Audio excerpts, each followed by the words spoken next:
பத்திரிகை நண்பர்கள், ஊடக நண்பர்கள், வந்திருக்கக்கூடிய எல்லாருக்கும் வந்தவரை வாழ வைக்கும் தமிழ்நாடு வந்திருக்கக்கூடிய நம்ம ஸ்டார் நானி சார் அவரை வந்து ஃபர்ஸ்ட் வெல்கம் பண்றேன். நான் ஏற்கனவே தமிழ் இண்டஸ்ட்ரிக்கு அவர் நல்லாவே தெரியும். எப்படின்னா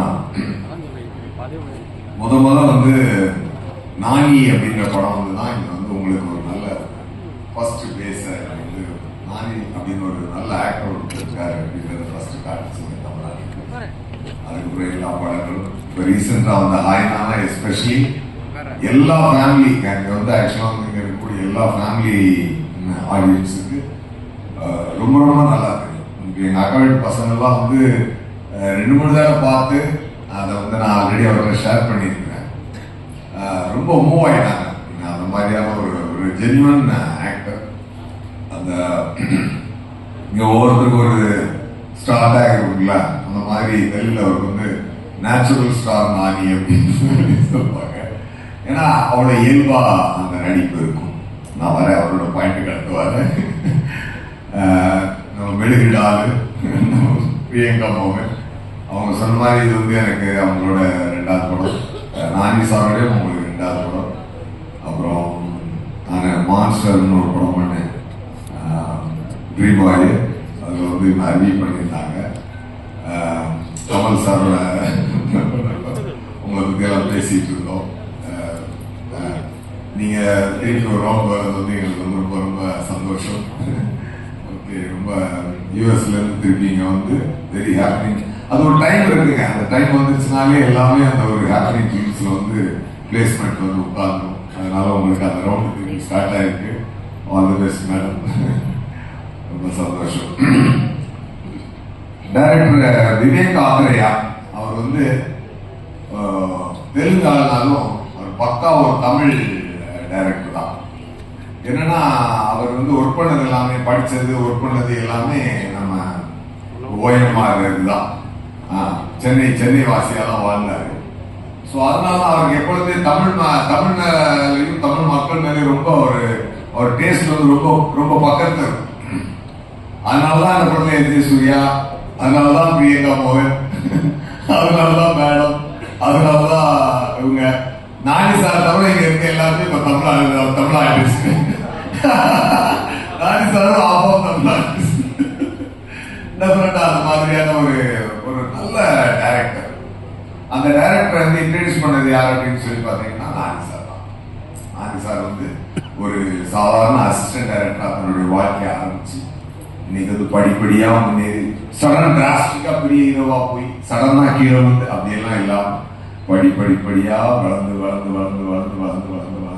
இன்னைக்கு நல்ல ஒரு பெரிய ஹீரோவா தெலுங்குல ஒரு நல்ல மரியாதையும் ஒரு அன்பும் சம்பாதிச்சு வச்சிருக்கக்கூடிய ஒரு பெரிய ஸ்டார். இந்த தமிழ்நாட்டிலையும் அந்த அன்பையும் மரியாதையும் அளவுடந்து வளர்த்துக்கிட்டு வராரு. டெஃபினட்டா சார், நாங்க தமிழ்ல சொல்லுவோம், வந்தவரை வாழ வைக்கும் தமிழ்நாட்டின்னு சொல்லுவோம். டெஃபினட்டா நானி சாருக்கு எப்பவுமே உங்களை மனசுல வச்சு வாழ்த்துவாங்க sir. Very kind man you are. அந்த கைண்ட் ஹார்ட்டுக்கு என்னைக்குமே ஒரு இது இருக்கும். எஸ் சூர்யா ஒரு படத்துக்குள்ள போறான் அப்படின்னா அது அப்கோர்ஸ் எல்லாருக்கும் பணம் வேணும். அது பணத்துக்காக மட்டும் இருக்காது அப்படின்றது அதை மீறி இறைவனும் கரெக்டா நல்ல நல்ல படமா எனக்கு பிளஸ் பண்ணிட்டு வரான். பாத்தீங்கன்னா இப்போ ராயன் ரீசெண்டா நல்ல ஒரு மிகப்பெரிய வெற்றியை கொடுத்தது. ரொம்ப சந்தோஷமா இருந்துச்சு. அதில் ஒரு டிஃபரெண்ட் பர்ஃபார்மன்ஸ் வந்ததா எல்லாருமே என்னை பாராட்டினாங்க. Definitely I want to thank Dhanusha one second for that. ராயனை தொடர்ந்து இப்போதான் ராயன் ரிலீஸ், அப்படியே இப்போ சனிவாரம் ரிலீஸ். டெஃபினட்டா இது ஒரு மிகப்பெரிய வெற்றியா இருக்கும். ராயனோட கம்பேர் பண்ணி எது சொல்றேன்னு சொல்லி சொன்னா, ஒரு வித்தியாசமான திரைக்கதை. எல்லாரும் வண்டியை ஒரு பக்கமா ஓட்டிக்கிட்டு இருக்கும்போது தனுஷா அந்த ஹீரோயிசம் ஏரியாவை பிரேக் பண்ணி ஒரு டிஃபரெண்ட் ஸ்கிரீன் பிளே ஒண்ணு அவர் கொண்டு வந்தார். அந்த மாதிரி விவேக் ஆத்ரேயா ஒரு டிஃபரெண்டான ஸ்கிரீன் பிளேய ரொம்ப அழகா இதுல பிரசன்ட் பண்ணியிருக்காரு. அந்த கதை தான் எனக்கு இந்த படத்தை நான் ஒத்துக்கிறதுக்கான மெயின் ஃபர்ஸ்ட் சோர்ஸ். அது என்ன அப்படின்னா, இது வரைக்கும் எத்தனையோ ஆக்ஷன் படங்கள் வந்துருக்கு. இப்போ ஆக்ஷன் படம் அப்படின்னாலே பார்த்தீங்கன்னா அதுக்கு மோடு வந்து மாணிக் பாஷா தான். எல்லா மாணிக்கம் பாஷா இதை வச்சுதான் எல்லா ஆக்ஷன் கதை. நீங்க அந்த காலத்துல இருந்த ஷாயின் ஷா அப்படின்னு எடுத்தீங்கன்னாலும் சரி, நான் சிவப்பு ரஜினி சார் எடுத்த நான் சிவப்பு எடுத்தீங்கன்னாலும் சரி, இன்னைக்கு வந்து மிகப்பெரிய வெற்றி அடைந்த பாகுபலி எடுத்துக்கிட்டீங்கன்னாலும் சரி, இது எல்லாமே இந்த மாணிக்க பாஷா மோடு தான். அதாவது ஒரு பெரிய பாஷாவா இருப்பான், ஆனா ஒரு காரணத்துக்காக மாணிக்கமா போய் ஆக்ட் பண்ணிட்டு இருப்பான். தன்னுடைய கோபம் எல்லாத்தையும் கண்ட்ரோல் பண்ணி ஒரு மாணிக்கமா வாழ்ந்துகிட்டு இருப்பான். ஃபார் அ குட் காஸ் அப்படின்றதுதான் இந்த கான்செப்ட். ஆல்வேஸ் இது வந்து ஒரு எவர்கிரீன் ஃபார்முலாவா நிறைய படங்கள் இது மேல வந்துருச்சு. ஓகேயா? இப்போ பாகுபலி 2 எடுத்துக்கோங்க. பாகுபலி 2 வந்து ஒரு அரசன் ஒரு நகர்வலம் சென்று அந்த மக்களை பத்தி தெரிஞ்சுக்கிறதுக்காக தன் தாய் அனுப்பி வைக்கிறார். சோ ஒரு கிங் சாதாரண குடிமகனாக ஒரு நாட்டுக்குள் நகர்வலம் செல்கிறான் அப்படின்றது கதை.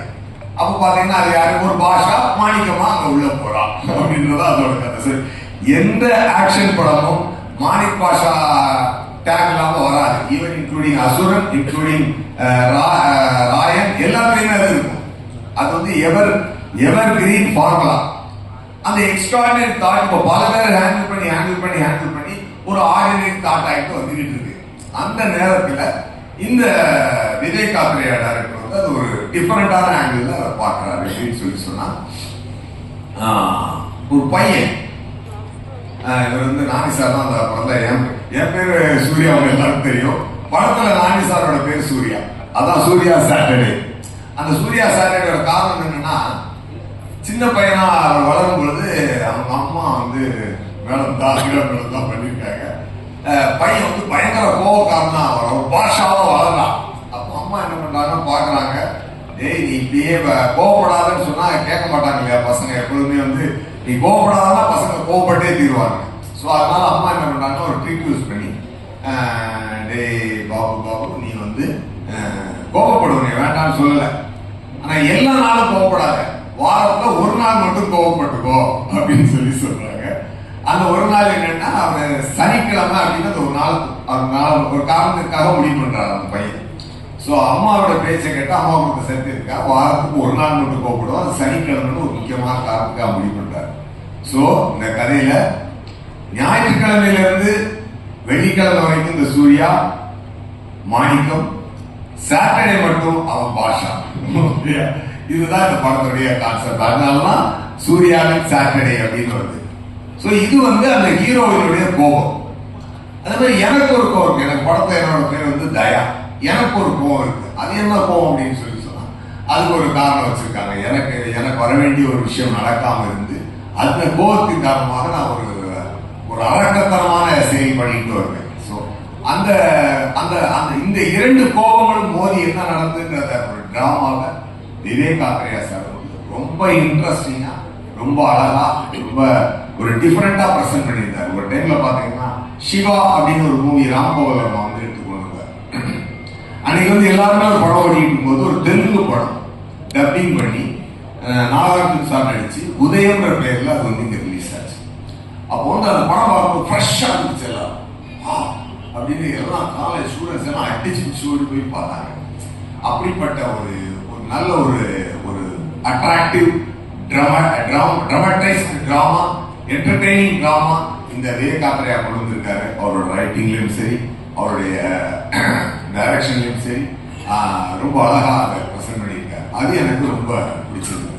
அதனாலதான் நான் நம்புறேன் இந்த படம் வந்து தமிழ் மட்டும் இல்லை எல்லா மொழிகளிலேயும் வந்து ஒரு மிகப்பெரிய வெற்றி அடையும் அப்படின்னு சொல்லி நான் கண்டிப்பா நம்புறேன். ஸோ ரொம்ப தூரம் இல்லை, இந்த வந்துருச்சு 29 படம் ரிலீஸ் ஆகுது. நல்ல ஒரு ஷோலே, பழைய ஷோலே இல்லையா, அதுக்கு ஒரு கப்பர் சிங் மாதிரியான ஒரு ரோல் எனக்கு. அதுல நம்ம நானி சார் வந்து ஒரு நல்ல அமிதாப் பச்சன் சார் மாதிரி ஒரு சாஃப்ட் நேச்சர் ஒரு பாஷா, சாஃப்ட் நேச்சர் பாஷா. அவர் வந்து அடிப்பினி அந்த மாதிரியான பாஷா இல்லை, ஒரு சாஃப்ட் நேச்சர்ல ஒரு கான்செப்டோட ரொம்ப அழகா ஒரு டிஃபரெண்டா இந்த ஒரு ஆக்ஷன் படத்தை இவ்வளவு நாவல்ட்டியா, இவ்வளவு பொயட்டிக்கா, இவ்வளவு அழகா, இவ்வளவு என்டர்டெய்னிங்கா யாரும் சொல்ல முடியாது. அந்த அருமையா சொல்லி இருக்கிறாரு Vivek Kathreya sir. Definitely I thank Vivek Kathreya sir. for this great opportunity and for Nanidal for taking me in this project and DVD company அவங்க வந்து ட்ரிபிள் ஆர் படம் எடுத்தவங்க. ஸோ அவங்க வந்து இப்போ திருப்பியும் தமிழ்நாட்டில் வந்து இந்த படத்தை ரிலீஸ் பண்ணுறாங்க. என்னுடைய ஃப்ரெண்டு மிஸ்டர் சுப்பையா அவர் தான் வந்து இந்த படத்தை டிஸ்ட்ரிபியூட் பண்ணுறாரு. அவர் மாநாடு அவர் வந்து எப்பவுமே பெக்கூலியராக பார்ப்பாரு. என்கிட்ட சொல்லாம வந்து அவர் ஹைதராபாத் வந்து எனக்கு போன் அடிச்சாரு, என்னங்க அப்படின்னு. நான் படத்தை வாங்க வந்துருக்கேன். இவர் மட்டும் படம் வாங்கினாலே எனக்கு ஒரு அட்டென்ஷன் வந்துடும். இன்னும் நம்ம படத்துக்கே நம்ம எல்லாம் நம்பிக்கை வந்துடலாம். மாநாடு அவர் தான் வாங்கினாரு. மார்க்கெட்டை ஃபுல்லா வாங்கணும்னு பார்த்தாரு, அவர் முடியல. அப்புறம் ஒரு ஏரியா மட்டும் வாங்கியிருந்தாரு. அப்புறம் இப்போ ரீசெண்டாக நல்ல படங்கள்லாம் வாங்கி அவர் ரிலீஸ் பண்ணியிருக்காரு. ஸோ அவர் தொட்டதெல்லாம் இப்போ தொடருது. அபிராம் படம் எல்லாம் டைம் நல்ல டைம்லாம் சேர்ந்து ஒன்றா ஃபார்ம் ஆயிருக்கு. டெஃபினட்டாக ஒரு நல்ல மிகப்பெரிய வெற்றி அடைந்து நான் நம்புகிறேன். ஸோ பல வெற்றிகளினுடைய பாதையிலே இது இன்னொரு வெற்றியாக நமக்கு நீங்கள்லாம் சேர்ந்து இறைவனோட பிளஸிங்கோட சேர்ந்து கொடுக்கணும் அப்படின்னு சொல்லி நான் ரொம்ப கேட்டுக்கிறேன்.